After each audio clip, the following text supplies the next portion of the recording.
it's interesting. All right. Well, what I'm saying is that the storyteller in our society, by whatever medium he works with, serves a teaching purpose. He teaches us, or helps us learn to deal with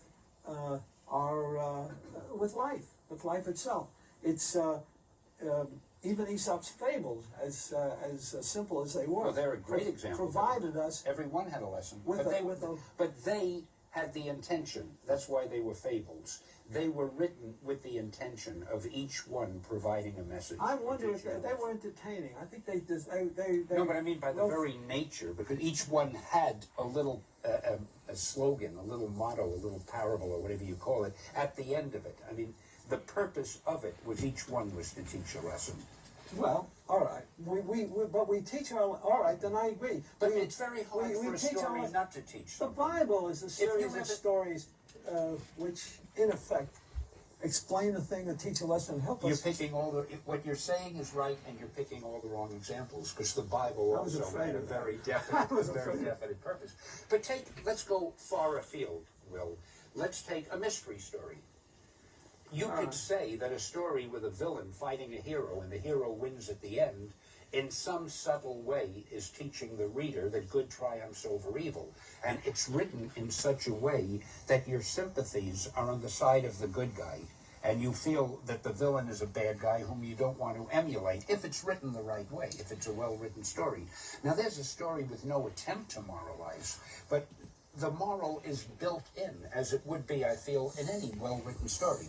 And you can really I hate to name a movie, but let's take one of these trash and slash movies. Only if you keep going. Only if you keep going. Without mentioning. Because I know you can't argue as effectively if you don't use your hands, and I want to have an advantage. Okay, you got the advantage. All right, a slash movie. Well, take a slash and trash movie. A guy who runs around, without mentioning the name, terminating people. All right.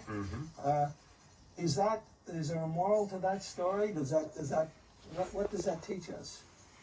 Well, I think it may teach us a lot of things. First of all, our sympathies are entirely on the side of the good people and of the woman in that particular story. One thing that it shows is that a woman, as well as a man, can be strong, can have determination, can fight for what she believes in, and can eventually triumph. I have had many women say to me they love stories like that with strong female heroes. If I said female heroine, that would be a redundancy, and you'd probably leave the table. And I can't. I'm drawing. I would feel also that it shows that if you just keep fighting and you don't give up, no matter how impossible the odds, there's always a chance that you might persevere. Certainly, everything seemed impossible for our good protagonists there, and yet they managed to triumph at the end. Now, obviously, I am grasping for something there. That movie was not written intending to be a life's lesson. But as I say, I think if something is well done, there is something in it. There's a message in it. There's some communication. No one can argue with that. Nobody can argue with the fact that if something is well done. And there was a time when science fiction stories were regarded as kind of a junk food, a literary junk food. And along came guys like Ellison and Bradbury and Clark, who wrote stories that are classic and provide insight. But what I'm talking about, I think what I started out talking about, and I think I got lost there, was the fact that the intent of the story. You really are drawing this while you're talking and not even thinking of the drawing, and it's good, and I think you're wonderful. Tell me about the intent. I'm thinking about the drawing. I'm not thinking about what I'm saying. Right. What about the intent? The intent was to entertain, to provide entertainment, and also sometimes it was to provide people or the reader what they thought the reader with what they thought the reader wanted. That's a classic. You've heard that in the publishing world, where the publisher says, well, I want to give the reader what he wants. And that is my sole reason for existence, and that's why I don't want to be arrested for pornography. I think that's something subliminal on the part of every creative person, even a Will Eisner. I think when you write anything or you draw anything, you want to be sure that it reaches the audience. You want to be sure the audience will accept it.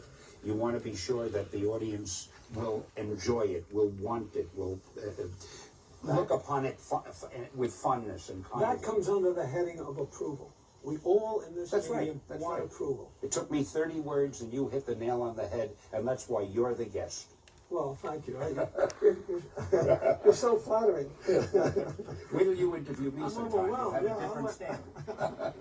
Hey, this is turning out great, Will. All right. Anyway, that's just to let you know that I can draw seriously. Well, it also shows that a guy who does this sort of thing can also be a deep thinker and a darned intelligent and bright thinker. And aren't you nice? no, and it's wonderful that you are concerned with these things. And believe me, when I disagreed with you, I wasn't really disagreeing in concept. No, I think it was a valid thing because I think what you were disagreeing with is I took to mean the example of what I gave. But and you're right in assuming that because for years you were